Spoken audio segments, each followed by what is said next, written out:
saya Retno Septiani dengan nomor induk mahasiswa 8566048854. Hari ini kita akan belajar bersama tentang perkembangbiakan secara vegetatif alami.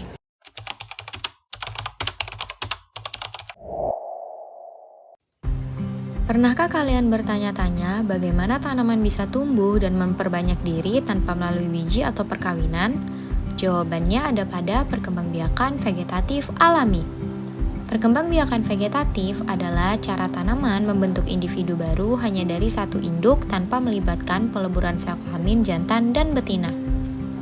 Sedangkan vegetatif alami berarti proses ini terjadi secara otomatis oleh alam tanpa bantuan manusia. Hasilnya adalah anakan yang identik secara genetik dengan induknya. Tumbuhan pertama ada pohon pisang. Pohon pisang merupakan salah satu tumbuhan yang melakukan perkembangbiakan secara vegetatif alami. Pohon pisang tidak mengandalkan biji untuk berkembang biak, ia melakukannya melalui mekanisme tunas. Intinya ada pada bonggol atau rimpang yang tersembunyi di dalam tanah. Bonggol ini adalah batang aslinya. Dari bonggol inilah muncul anakan atau sulur baru di sekeliling induknya. Anakan ini kemudian tumbuh mandiri membentuk pohon pisang baru. Setiap pohon pisang yang muncul adalah kloning sempurna dari induknya. Ini membuktikan betapa efisiennya perkembangbiakan jenis tunas. Sekarang mari kita lihat tebu. Bahan baku utama gula ini juga merupakan contoh hebat dari perkembangbiakan tunas. Meskipun petani sering menanamnya dengan teknik stik atau potongan batang, secara alami tebu memiliki kemampuan reproduksi yang sama. Mari kita perhatikan batang tebu. Batangnya berbuku-buku, di setiap buku tersebut terdapat mata tunas. Jika batang ini berada di lingkungan yang tepat, mata tunas inilah yang akan tumbuh menjadi tunas baru atau tanaman tebu muda. Kemampuan tunas pada batang ini memastikan tebu dapat memperbanyak diri dengan cepat, menghasilkan klon yang seragam dan siap diolah menjadi gula. Selanjutnya kita menuju ke singkong atau ubi kayu. Singkong adalah contoh khas dari perkembangbiakan menggunakan umbi akar. Perlu diingat, pada singkong bagian yang kita makan adalah akar yang membengkak karena menyimpan cadangan makanan. Ia bukan batang seperti kentang.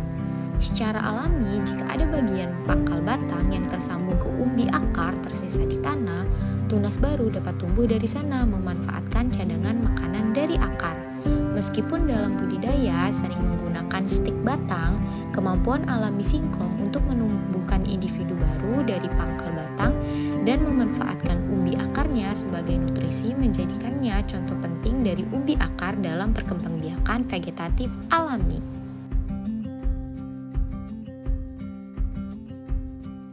Sekarang kita bahas lengkuas, bumbu masakan yang punya mekanisme unik. Lengkuas berkembang biak secara vegetatif alami melalui rizoma atau akar tinggal. Rizoma adalah batang yang tumbuh mendatar di dalam tanah. Batang ini memiliki buku-buku dan ruas-ruas. Dari setiap buku atau ruas pada rizoma tersebut, tunas baru akan muncul ke permukaan tanah dan membentuk individu lengkuas yang baru. Inilah yang membuat lengkuas, jahe, dan kunyit selalu tumbuh menyebar di bawah tanah. Mereka menggunakan rizoma untuk memperluas populasi mereka secara efisien. Mari kita beralih ke tumbuhan selanjutnya, kentang. Kentang berkembang biak secara vegetatif alami melalui umbi batang. Perlu diketahui, kentang yang kita makan adalah batang yang membengkak di bawah tanah dan berfungsi sebagai cadangan makanan. Ia bukan akar seperti singkong. Permukaan umbi kentang memiliki banyak cekungan kecil yang kita sebut mata tunas. Ketika kentang diletakkan di tempat yang lembab dan gelap, dari mata tunas inilah akan tumbuh tunas dan akar baru membentuk tanaman kentang muda. Inilah cara cerdas umbi batang menghasilkan klon baru secara mandiri. Tumbuhan terakhir dalam daftar kita, ada tanaman hias yang sangat unik, cocor bebek. Cocor bebek adalah contoh paling jelas dari tunas adventif, yaitu tunas yang tumbuh tidak pada tempatnya, melainkan langsung di tepi daun. Setiap lekukan atau gerigi pada tepi daun dewasa merupakan titik pertumbuhan potensial. Ketika daun ini jatuh atau menyentuh tanah dalam kondisi lembab, tunas-tunas kecil ini akan mulai menumbuhkan akar sendiri.